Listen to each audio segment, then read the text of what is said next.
আসসালামু আলাইকুম everyone, welcome back to my channel Mukti's cooking world. আজকে আমি আপনাদেরকে তৈরি করে দেখাবো ডালের বড়ার বার্গার।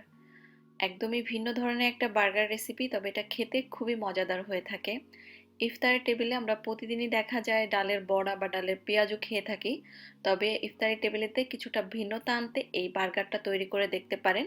ইনশাল্লাহ ছোট বড় সবাই অনেক বেশি পছন্দ করবে। আশা করছি রেসিপিটি ভালো লাগবে, তো চলুন দেখে নেওয়া যাক কিভাবে তৈরি করতে হয়। আজকের রেসিপির জন্য এখানে আমি মেজারমেন্ট কাপের 1 কাপ পরিমাণ মসুরির ডাল বাটা নিয়ে নিয়েছি। এই রেসিপির জন্য মসুরির ডালটাই প্রয়োজন হবে, অন্য ডাল নেওয়া যাবে না। এখানে ডালটাকে দেখতেই পাচ্ছেন আমি খুব একটা শক্ত করে বাটিনি, আবার অতিরিক্ত নরমও না, আর মোটামুটি একটু মিহি করে বেটে নিয়েছি। এবার এর মধ্যে আমি দিয়ে দিচ্ছি 1/4 কাপ পরিমাণ ধনিয়া পাতা কুচি, দিয়ে দিচ্ছি 2 টেবিল চামচ পরিমাণ কাঁচামরিচ কুচি, দিয়ে দিচ্ছি এখানে আমি 2 চা চামচ পরিমাণ রসুন বাটা, এখানে আদা বাটার কোনো প্রয়োজন নেই। দিচ্ছি 1/4 কাপ পরিমাণ পেঁয়াজ কুচি। এবার এর মধ্যে আমি দিয়ে দিব স্বাদ মতো কিছুটা লবণ, 1 চা চামচ পরিমাণ জিরার গুঁড়া, 1 চা চামচ পরিমাণ লাল মরিচের গুঁড়া এবং আধা চা চামচ পরিমাণ হলুদের গুঁড়া। এবার এই গুঁড়া মশলাগুলো আমি একসঙ্গে দিয়ে দিচ্ছি।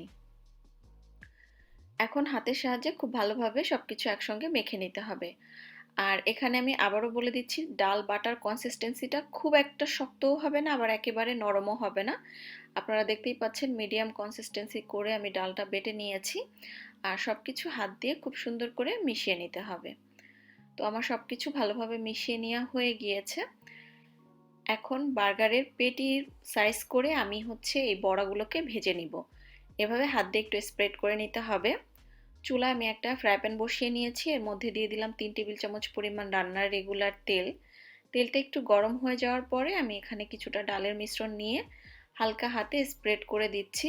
খুব একটা মোটা করে দিব না, একটু পাতলা করেই দিতে হবে, তবে একেবারে কিন্তু পাতলা হবে না। আমি কিভাবে দিচ্ছি আশা করছি আপনারা দেখে বুঝতে পারছেন। হাতের সাহায্যে আমি একটু স্প্রেড করে দিলাম এবং চুলার আঁচটা মাঝারিতে রেখে এবার এই বড়াগুলোকে ভেজে নিতে হবে। এবং একটা সাইড যখন পুরোপুরি হয়ে যাবে ওই পর্যায়ে উল্টে দিতে হবে, বারে বারে উল্টাপাল্টা করা যাবে না, তাহলে ভেঙে যেতে পারে, যেহেতু একটু বড় করে তৈরি করছি।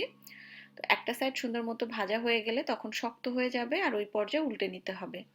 উল্টে নেওয়ার পরে এই পাশটাও আমি মাঝারি আঁচে একইভাবে ভেজে নিব।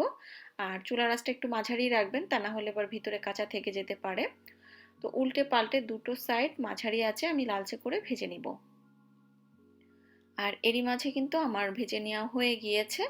তো সবগুলো বড়ারই দুটো সাইড ভাজা হয়ে গিয়েছে। এবার এগুলোকে আমি তুলে নিচ্ছি।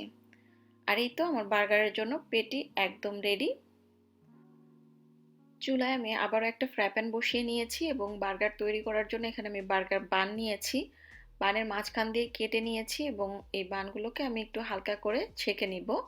তো প্রত্যেকটা বানই আমি এভাবে ছেঁকে নিব। প্রথমে একটা ছেঁকে নিচ্ছি, আর জাস্ট তেমন কিছুই করতে হবে না, এরকম হালকা একটু কালার চলে আসলে চুলা থেকে এগুলো নামিয়ে নিতে হবে। এখন আমি বার্গারের জন্য সস রেডি করব। এর জন্য এখানে একটা বাটির মধ্যে আমি নিয়ে নিচ্ছি 4 টেবিল চামচ পরিমাণ মেয়োনিজ। আর এটা বাজার থেকে কিনে আনা মেয়োনিজ, আপনারা চাইলে ঘরে তৈরিটাও ব্যবহার করতে পারবেন। এখন এর মধ্যে আমি দিয়ে দিচ্ছি 1 টেবিল চামচ পরিমাণ টমেটো সস, দিয়ে দিচ্ছি এখানে আমি 2 চা চামচ পরিমাণ একটু মশলা সহ আচারের তেল।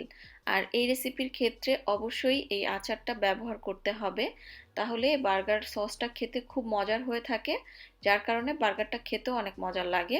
তো যে কোনো ধরনের আচারে আসলে একটু মশলা সহ আচার তেল সহ দিয়ে দিলেই হবে। আর এখানে আমি যে টমেটো সসটা ব্যবহার করেছি ওটা একটু সুইট ছিল, সেই জন্য আমি কোনো চিনি দিলাম না। তবে আপনারা চাইলে এখানে সামান্য একটু চিনি ব্যবহার করতে পারেন, কারণ সসটা একটু মিষ্টি মিষ্টি হলে খেতে বেশি ভালো লাগে। সসটাও রেডি হয়ে গিয়েছে, এবার বার্গারটা আমি সেট করে নিব। তো প্রথমেই বার্গার বানের উপরে আমি কিছুটা সস দিয়ে দিচ্ছি, এখানে নিজের স্বাদ অনুযায়ী আপনারা সসটা বাড়িয়ে কমিয়ে দিতে পারবেন। এখন এখানে আমি দিয়ে দিচ্ছি লেটুস পাতা, তবে লেটুস পাতাটা একেবারেই অপশনাল, কারো হাতের কাছে না থাকলে না দিলেও হবে। এবার এর উপরে আমি 3 স্লাইস পাতলা করে কাটা টমেটো এবং শসা দিয়ে দিচ্ছি। আর এই রেসিপির জন্য টমেটো আর শসাটা অবশ্যই ব্যবহার করতে হবে। এখন আমি দিয়ে দিচ্ছি ডালের যে পেটিটা তৈরি করে রেখেছিলাম সেটা, আর বার্গারের উপরের অংশ। ব্যাস, এভাবেই তৈরি হয়ে গেল খুবই সহজ আর মজাদার একটা ডালের বড়ার বার্গার। একটু ভিন্ন ধরনের এই বার্গারটা খেতে খুবই মজাদার হয়ে থাকে। এই রমজানে একবারের জন্য হলেও ট্রাই করে দেখতে পারেন, ইনশাল্লাহ কেউ নিরাশ হবেন না, এটুকু বলতে পারি। আশা করছি আজকের রেসিপিটি ভালো লেগেছে। তাহলে আজকের মতো এখানেই আমি বিদায় নিচ্ছি। সবাই খুব বেশি ভালো থাকবেন। আল্লাহ হাফেজ।